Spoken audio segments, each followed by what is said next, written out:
I'd like to welcome once again the family of Ryan, the son of Sister Shell. They are here, Ryan, Giselle, Martin, Sarah, Hayward. All right, can you please stand so we could, there you go. And then we also have with us, is it Vera? Vera.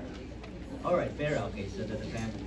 And the friend of Pastor Jose and Sister Shell, She's here. she's here, all right. Welcome back, Myra, welcome back.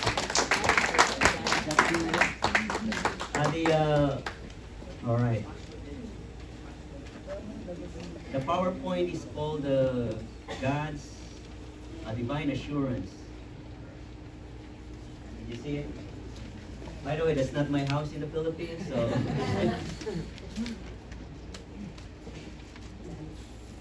So let me just remind you that on August 24, we'll have our church 30th anniversary.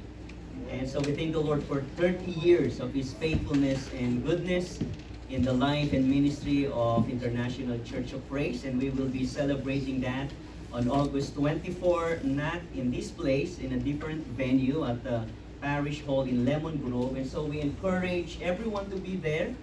And we thank the Lord for our coordinator, Sister Vivian, Sister Angel. They're doing a good job in coordinating this event. And so if you have any questions, let's ask Sister Vivian and Sister Angel to please stand so congregation could recognize the two of you. All right, thank you. If you have any questions, please ask them, approach them. We have to confirm your attendance, so at the reception table, please sign your name so we'll know that you'll be there to attend and celebrate our 30th church anniversary. All right, this morning for the study of God's Word, please open your Bibles to Acts chapter 18. Acts chapter 18, and we'll be looking at verses 1 to 11. Acts 18, 1 to 11. And the title of our message this morning is Divine Assurance for God's Servants. Divine Assurance for God's Servants. So if you have found your way there, please stand with me as we read the inspired, inerrant, authoritative, and life-giving Word of God. Acts 18, verses 1 to 11. So I'm reading from the English Standard Version, so let me read this passage for all of us. After this, Paul left Athens and went to Corinth, and he found a Jew named Aquila, a native of Pontus, recently come from Italy with his wife Priscilla, because Claudius had commanded all the Jews to leave Rome. And he went to see them, and because he was of the same trade, he stayed with them and worked, for they were tent makers by trade. And he reasoned in the synagogue every Sabbath and tried to persuade Jews and Greeks. When Silas and Timothy arrived from Macedonia, Paul was occupied with the word, testifying to the Jews that the Christ was Jesus. And when they opposed and reviled him, he shook out his garments and said to them, "Your blood be on your own heads. I am innocent. From now on I will go to the Gentiles." And he left there and went to the house of a man named Titius Justus, a worshipper of God. His house was next door to the synagogue. Crispus, the ruler of the synagogue, believed in the Lord together with his entire household. And many of the Corinthians, hearing Paul, believed and were baptized. And the Lord said to Paul one night in a vision, "Do not be afraid, but go on speaking, and do not be silent. For I am with you, and no one will attack you to harm you, for I have many in this city who are my people." And he stayed 1 year and 6 months, teaching the word of God among them. This is the word of the Lord. Thank you, God. Let's pray. Our Heavenly Father, we thank you for this time that we could spend with your word. And we humbly ask for the ministry of your Holy Spirit upon our hearts and our minds. May He illumine and enlighten our hearts and our minds that we may understand the truths of your word. May He empower us to live out and apply the truths of your word in our daily Christian lives and even in our corporate ministry as a local church. We give you praise, we give you honor in Jesus' name. Amen. Please be seated. The Great Commission of our Lord Jesus Christ to go and make disciples of all nations begins where we live.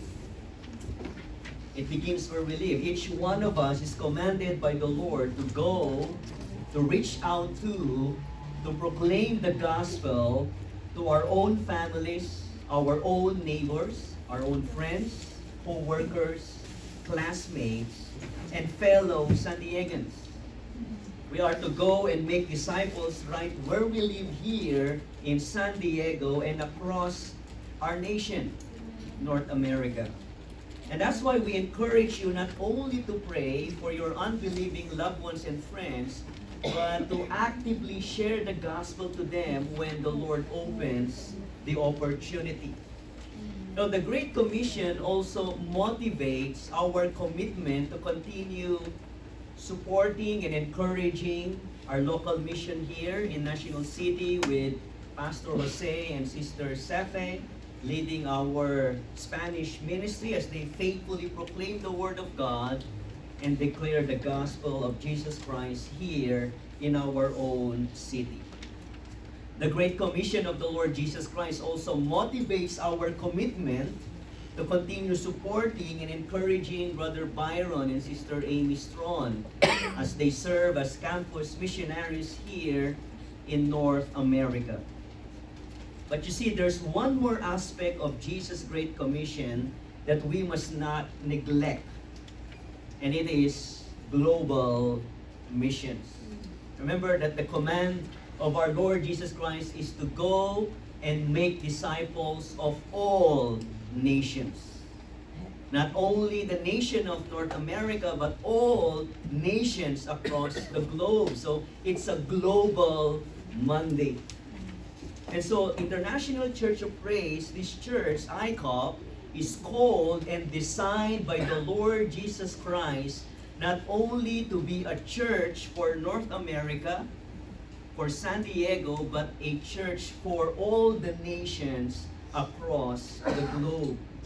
See, we must be a missionary church for people from all nations around the world. Remember the restatement of the Great Commission in Acts 1 verse 8, where the Lord Jesus Christ himself said to the disciples, yes, you will receive the Holy Spirit and you will be my witnesses, yes, in Jerusalem, yes, in Judea and Samaria, but then the Lord Jesus said, and to the where?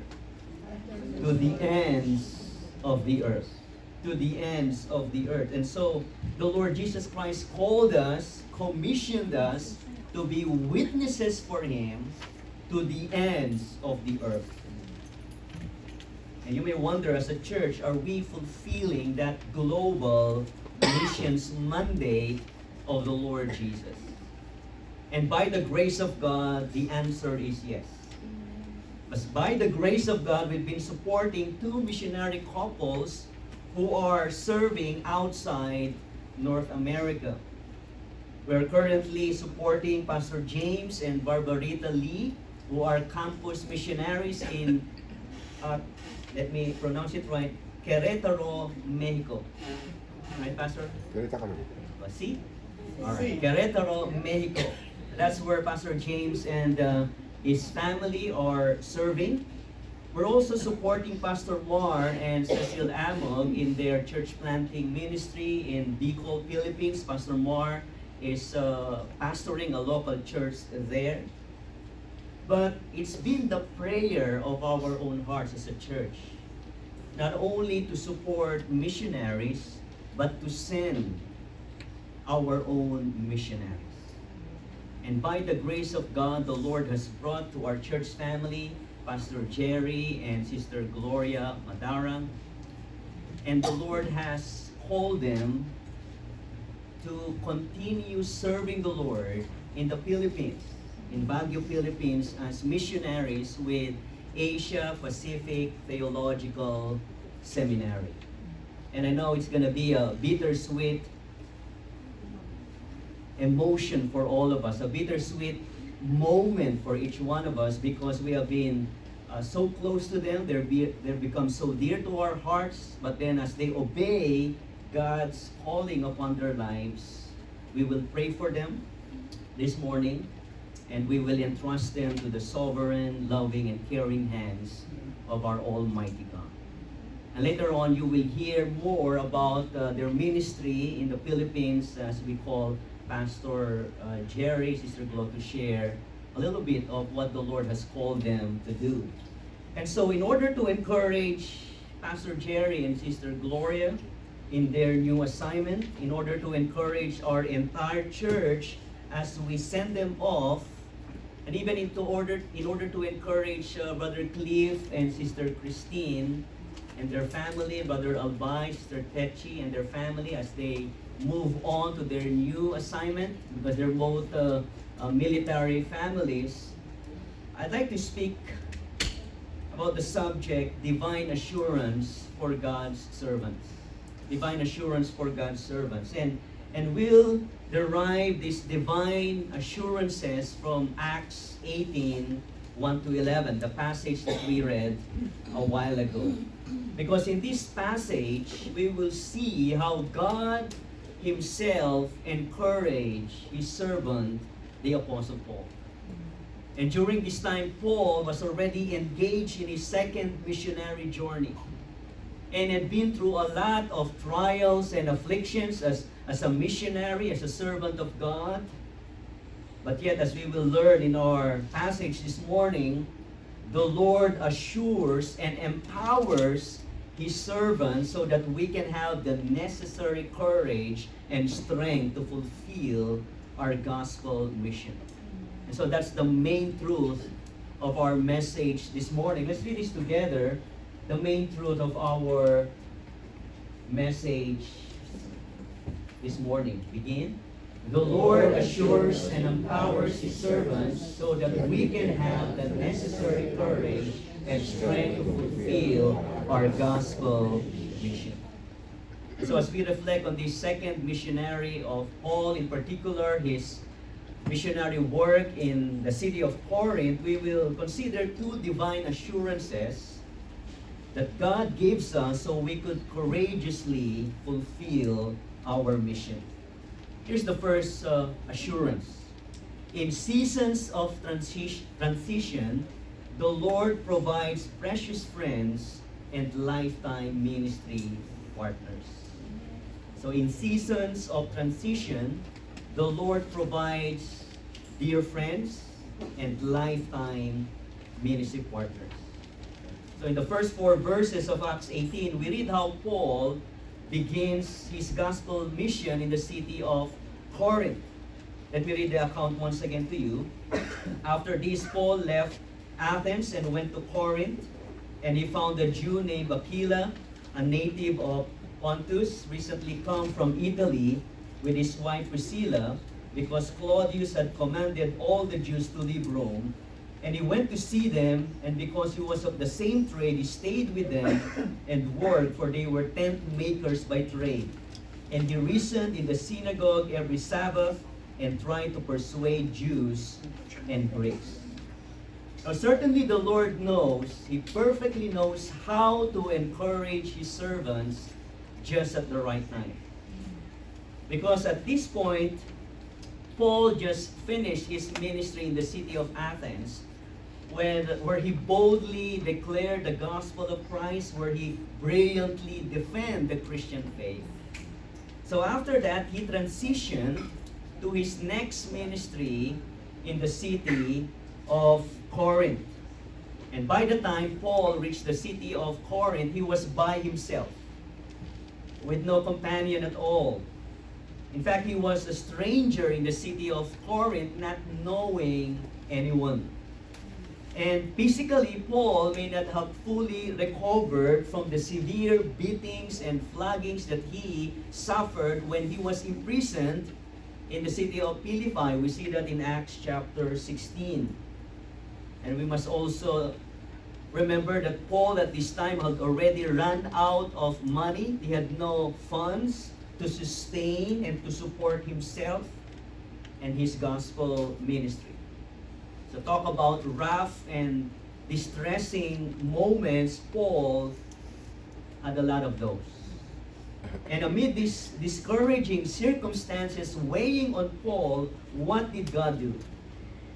Well, the Lord in His kindness provided Paul with precious friends and lifetime ministry partners in the person of Aquila and Priscilla.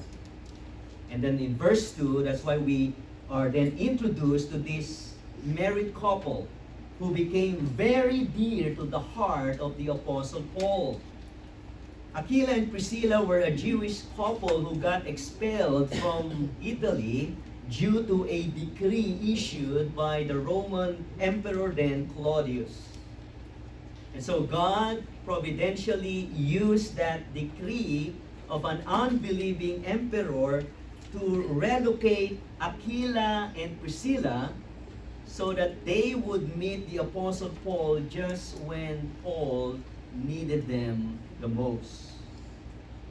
So do you see how God wonderfully orchestrates everything for His glory and the good of His people? I mean, God has sovereignly brought these three believers together, Paul, Aquila, and Priscilla, to be dear friends and lifetime ministry partners.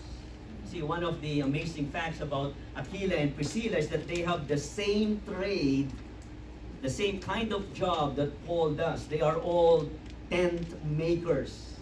That's why we read in verse 3, because Paul was of the same trade, he stayed with them and worked, for they were tent makers by trade. So let me ask you, was this a coincidence? Or was God up to something? Obviously, this was all part of God's grand plan of advancing the mission of the gospel of Christ in the city of Corinth through this ministry team. These dear friends, gospel ministry partners, Paul, Aquila, and Priscilla. Now, this couple opened their house to Paul and gave him a job in their manual trade of tent making. So just realize this. Just in a short period of time upon Paul's arrival in Corinth, he found a home, he got a job to support himself, and it's all because of these new friends, God-given friends, Aquila and Priscilla. And that's why when Paul began to write churches, for example, his letter to the city or to the church in Rome, in Romans 16, 3-5, Paul did not forget about Priscilla and Aquila. He greets them with these words in Romans 16, 3-5, greet Priscilla and Aquila, my co-workers in Christ Jesus, for they risked their lives for me. Not only I, but all the churches of the Gentiles are grateful to them. Greet also the church that meets at their house. So this married couple had so much love and devotion for the Lord Jesus Christ. They had so much love and devotion for the church of the Lord Jesus, so much zeal and passion for the gospel work of the Lord Jesus Christ. That's why Paul held them in highest regard. Aquila and Priscilla became precious friends of Paul, who loved him and who supported his ministry. In fact, Aquila and Priscilla even relocated their business to various places wherever Paul went in order to faithfully support Paul. For example, when Paul went to Ephesus, they relocated there. When Paul went to Rome, they relocated there. They opened their home so that the gospel could be preached. That's how supportive, that's how faithful they are to the Lord and to the servant of God, the Apostle Paul. And that's why what we read in Acts chapter 18 about Aquila and Priscilla, and in Romans chapter 16, They are no cheap compliments. They are commendation from God Himself, not only from the Apostle Paul, but from God Himself, because God had determined to record this, their lives, their ministry, in order to instill in our hearts the vital importance of having precious friends and lifetime ministry partners. So let me ask you, do you have friends, dear friends, like Aquila and Priscilla? I did not say tequila. As some of you might say, oh, I have a precious friend, his name is Tequila. Do you have precious gospel friends like Aquila and Priscilla, fellow Christians, who are not only friends for life, but also your friends for the cause of the gospel? So I want you to look around you.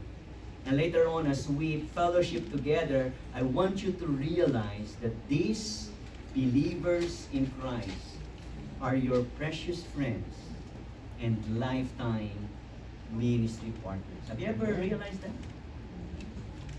Have you ever realized how God has weaved our lives together so that we can be friends for eternity, family of Christ for eternity, and lifetime ministry partners to advance the cause of the gospel of Christ? I mean, a few years ago, some of you did not know me. A few years ago, I did not know you, but now we're here together. And the Lord has brought our lives together so that we can laugh and cry together, so that we can encourage and love one another, so that we could serve and be a blessing to one another, because that's how God works in the lives of His people. And so I want you to remember that the Lord has brought these people into your lives, this church family into your life, because the Lord wants you to value them, to treasure them as your precious friends and your lifetime ministry partners. And so to you, Pastor Jerry and Sister Gloria, to you, Brother Cliff, and Sister Christine and your family, and Brother Albay, Sister Techi, and your family, you have the Aiko family as your dear friends, as your lifetime ministry partners.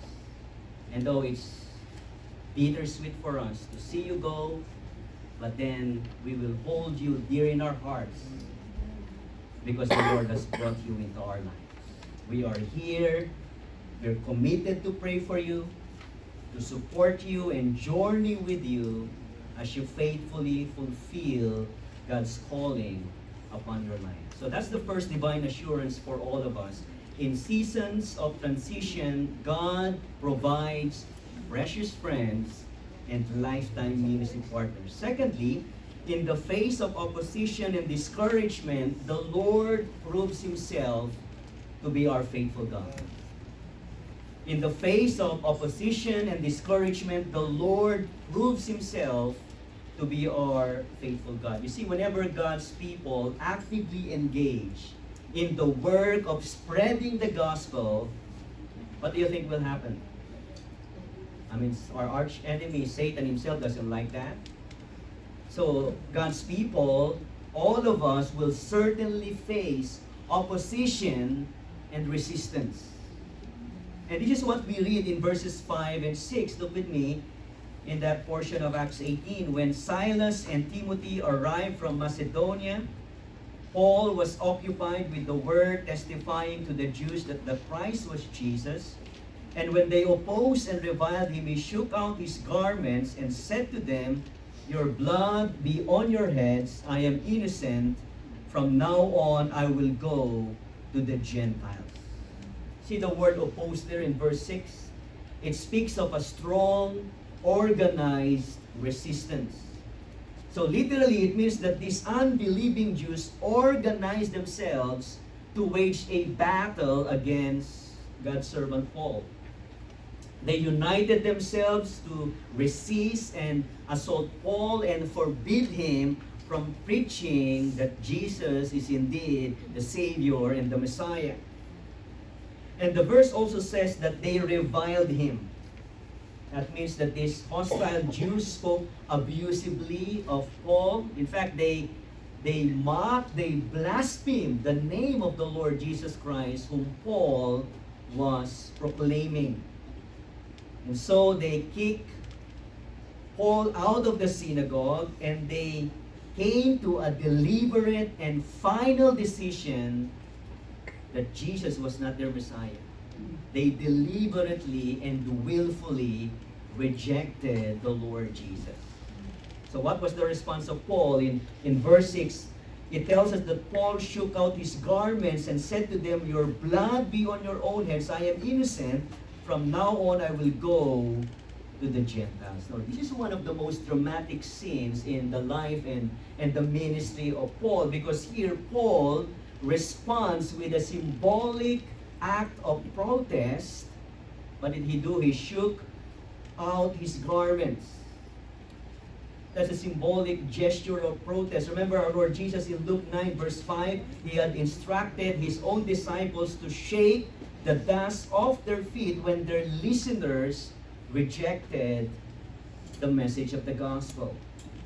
And so Paul here was reenacting what Jesus had instructed his disciples, but he did this way. He shook out his garments in the face of this rejecting, Jesus-hating and Jesus-rejecting the Jews. And then he said to them, "Your blood be on your own heads.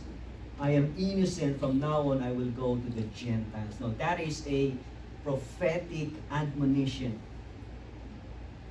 originally taken from God's word to prophet Ezekiel in Ezekiel 33 verse 4. Because the Lord declared to the prophet Ezekiel these very words, that when the people of Israel reject the message of the prophet, the Lord said to them, "Your blood be on your own heads." And Paul invoked that prophetic admonition. In essence, he was saying to these unbelieving Jews who rejected Jesus, these hostile Jews who kicked him out of the synagogue, who deliberately refused to receive Jesus in their hearts, what did he say to them? "Your blood be on your own heads." In essence, he was saying to them, you are bringing judgment upon yourself by rejecting Christ as your Savior. You are fully responsible for your eternal condemnation. Paul is saying, "I'm already fulfilled my responsibility. I faithfully and clearly presented the gospel to you. I'm innocent. I'm absolved of any accountability to you. From now on, I will go to the Gentiles." And that's precisely what Paul did. Look at verses 7 and 8. So Paul left there and went to the house of a man named Titius Justus, a worshiper of God. His house was next door to the synagogue. Crispus, the ruler of the synagogue, the head rabbi of the synagogue, believed in the Lord together with his entire household, and many of the Corinthians, hearing Paul, believed and were baptized. Now, you might think that Paul already gave up on his fellow Jews, right? But where did he go after being kicked out of the synagogue? Just right next door. Because right next door was the house of a man, a Gentile, a non-Jewish person named Titius Justus, who apparently came to receive the Lord Jesus Christ during the preaching ministry of Paul in the synagogue. And so Paul continued his gospel ministry. He held a Bible study in the house of this Gentile right next to the synagogue, and guess what happened?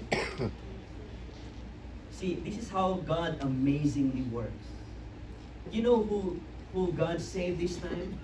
Not only this Gentile, Titius and his family, God touched the heart and saved Crispus. You know who Crispus is? The ruler of the synagogue. That's how God wonderfully works. They kick out Paul, and what God did was to save their leader. And Crispus got converted to Christ. Not only Crispus, but his entire family. And can you just imagine the buzz and all the talks in the city because of what happened to Crispus, this Jewish ruler, and his family who got converted to Christ. And that's why we read in the account of the book of Acts that because of this, many of the Corinthians hearing Paul believed and were baptized. You see, even in the midst of opposition, God always proves himself to be our faithful God. Amen. And here we see that he is faithful and mighty in saving sinners.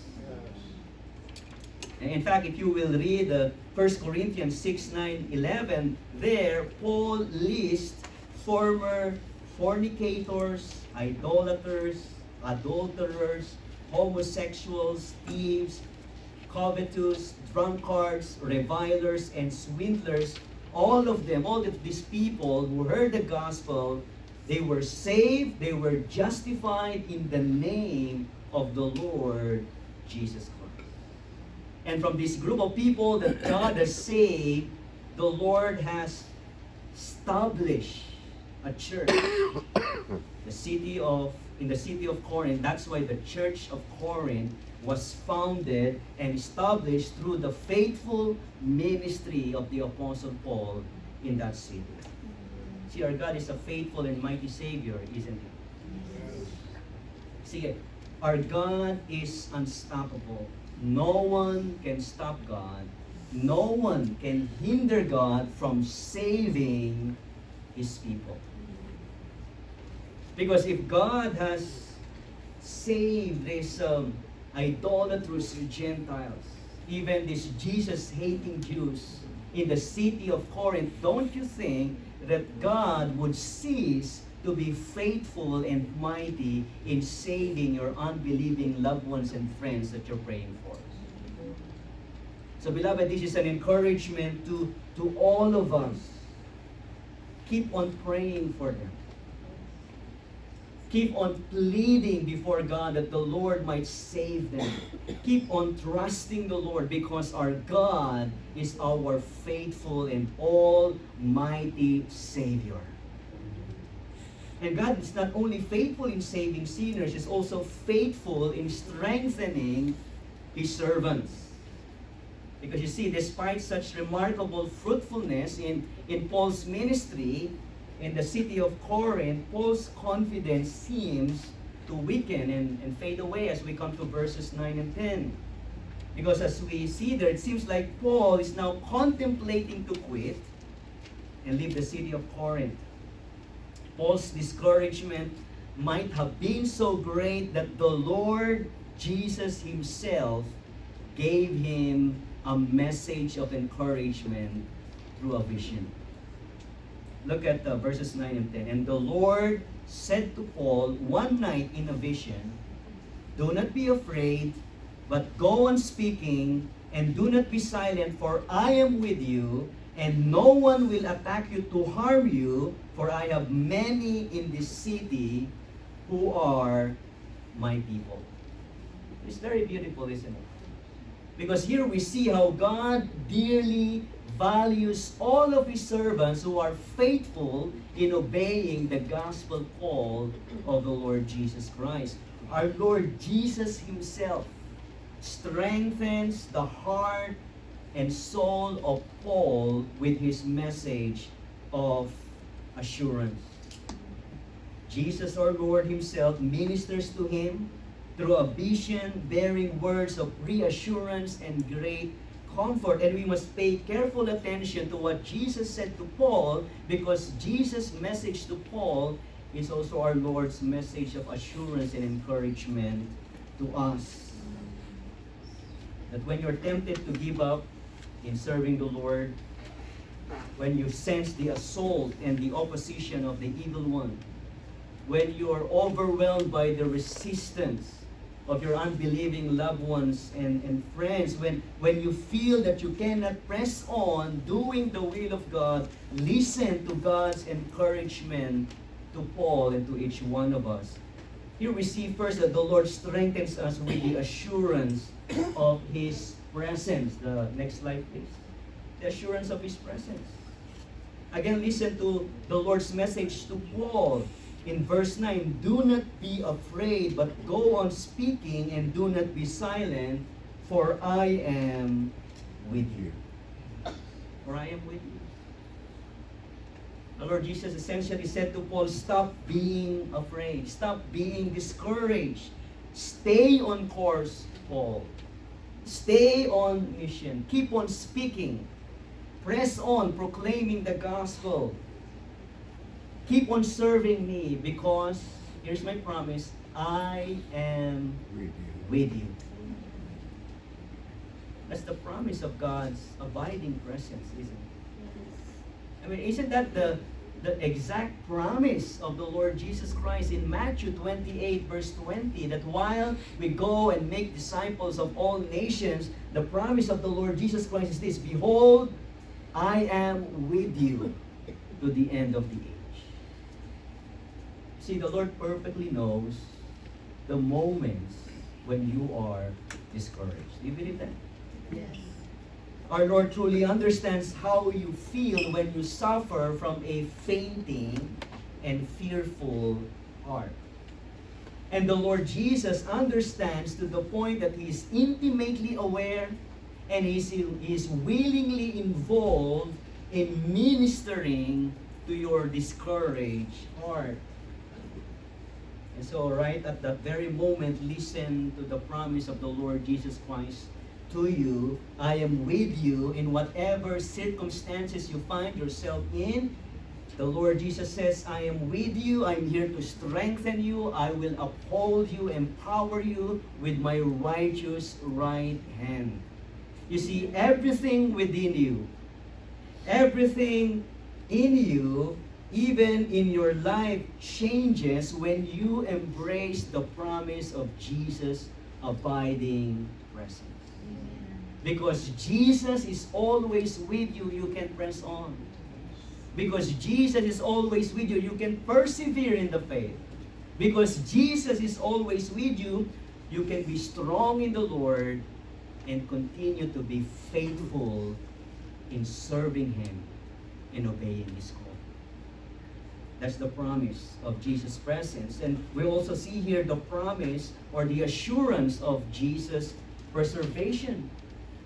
Listen again to the Lord's words to Paul in verses 9 and 10. Do not be afraid, but go on speaking, and do not be silent, for I am with you. No one will attack you to harm you. No one will attack you to harm you. Now, this second assurance of our Lord Jesus to Paul was unique to Paul's situation. That no one would attack him in the city of Corinth to physically harm him so he could continue in his gospel mission. Because if you read the book of Acts, in Paul's succeeding missionary work in other cities after his ministry in Corinth, Paul once again would be attacked and harmed. But here's the particular promise of the Lord to Paul at this point in his life and ministry. In the city of Corinth, Paul, no one will attack you to harm you. That is a specific promise of the Lord Jesus to Paul, a promise of protection and preservation. And do you know what this promise communicates to all of us? Well, it tells us that our Lord Jesus knows our limits. He understands our own frailties. Because our Lord completely understands that at this point, Paul is in no condition to endure more physical suffering. That's why Jesus said to him, no one is going to attack and physically harm you in this city, because I promise to protect you. I'm going to spare you this time from physical suffering. Isn't that a great encouragement to the servant of God?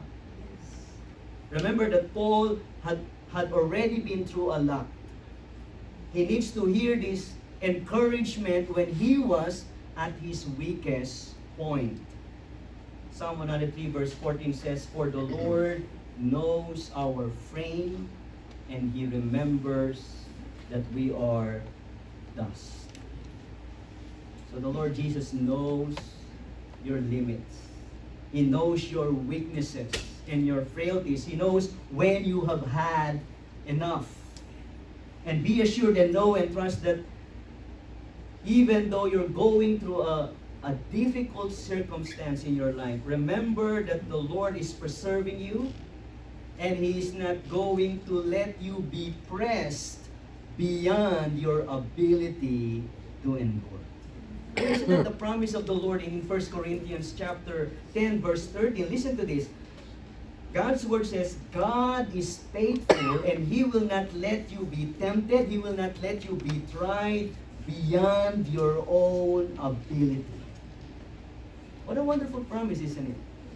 The Lord is faithful. He will not let you be tried beyond your ability to endure. Instead, with the trial or with the temptation, the Lord will also provide a way of escape so that you may be able to endure it. And so it's the Lord who knows your limits. It's the Lord who will give you the ability to endure all your afflictions and your trials.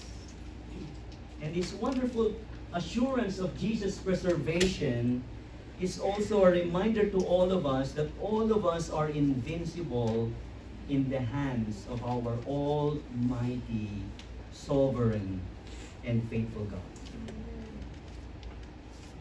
You might experience physical harm while faithfully serving God. And we all know that. Faithful servants of God going through cancer, going through difficult trials in their lives.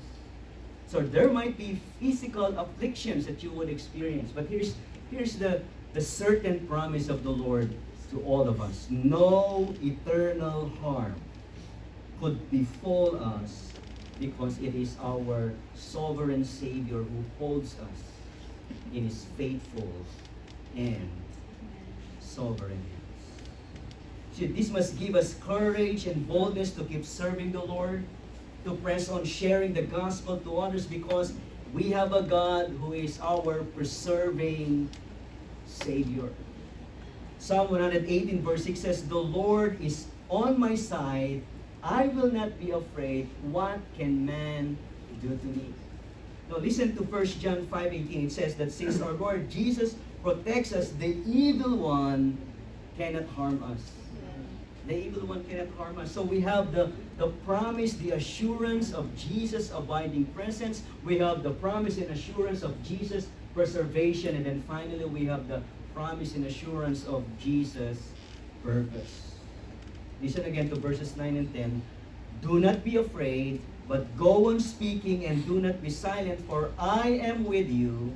No one will attack you to harm you. I have many in this city who are my people."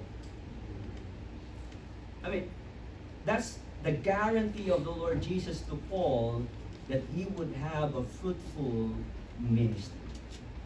Because Jesus declared to him, "I have many people in this city who are my chosen people."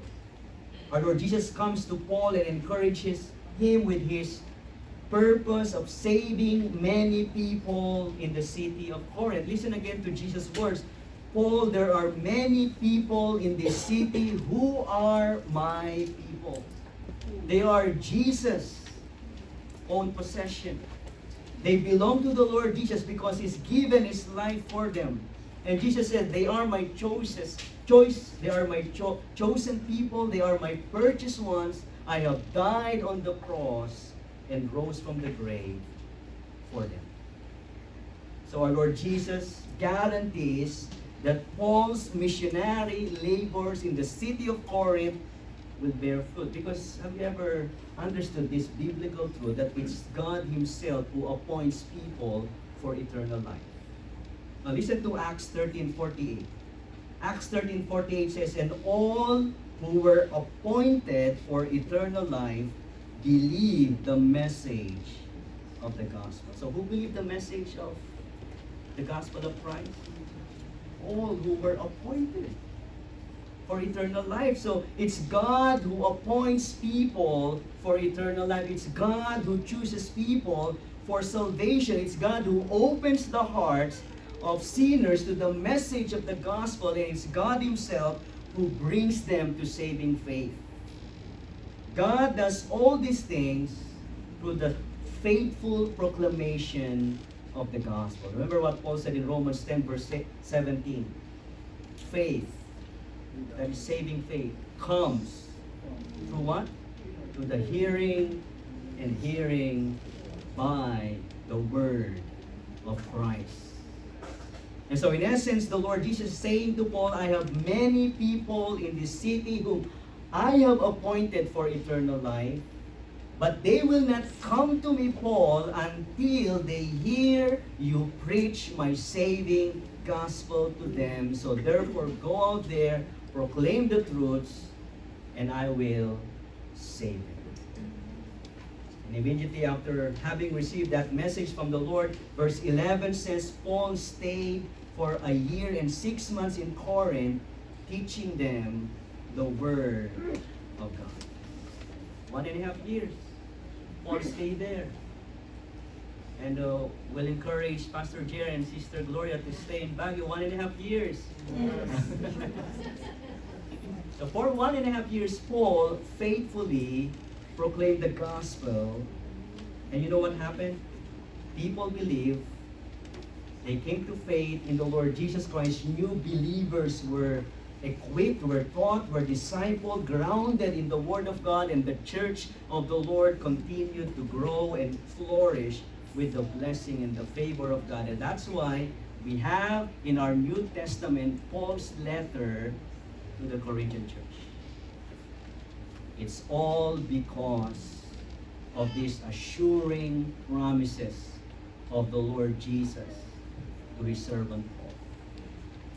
Isn't that what we want to happen in our own lives as individual believers? And as a church, like what God did to the Apostle Paul and with the church of Corinth, the Lord intends to use each one of us in this local church to fulfill our gospel mission together. Because you see, it takes the whole body of Christ, not just one person, not just Paul.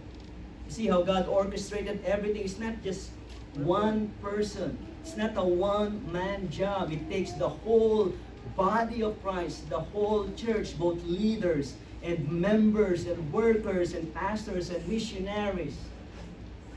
It takes the whole body of Christ to declare the whole gospel of Christ to the whole world. So, I encourage you as we seek to be faithful in fulfilling the global mandate of the Lord Jesus to go and make disciples of all nations, remember these divine assurances from the Lord Jesus Himself. That even in seasons of transition, God provides precious friends and lifetime ministry partners. And even in the face of opposition and discouragement, God proves Himself to be our faithful Lord, faithful in saving sinners, faithful in strengthening us His servants with the assurance of His presence, preservation, and purpose. And so, my dear ICO family, heed the encouragement of the Lord Jesus Christ. Do not be afraid, our Lord says. Keep on speaking, for I am with you. Amen? Amen. Bow our heads in prayer. Our gracious Heavenly Father, we thank you this morning. We thank you for this amazing work that you've done in the life of your servant, the Apostle Paul. As you encourage him during one of the most difficult moments in his life and ministry. Lord, you assured him of your wonderful provision of dear friends and lifetime ministry partners. And as we look around us, as we continue our fellowship with one another, help us realize, dear God, that you have indeed weave our lives together so that we could not only be brothers and sisters in Christ, but lifetime friends and lifetime ministry partners for the sake of your gospel. Lord, we thank you for once again reminding us of your wonderful promise that indeed, even when we face opposition and discouragement, you remain faithful to us. Faithful in strengthening us. That you will always be with us. That you promise to preserve and protect us. And that your purpose will always prevail. So encourage each one of us this morning, even as we commend to you and entrust to you Pastor Jerry and Sister Gloria, Brother Cliff, Sister Christine and their family, even Brother Albay and Sister Pechi. In Jesus' name we pray, and God's people say, Amen.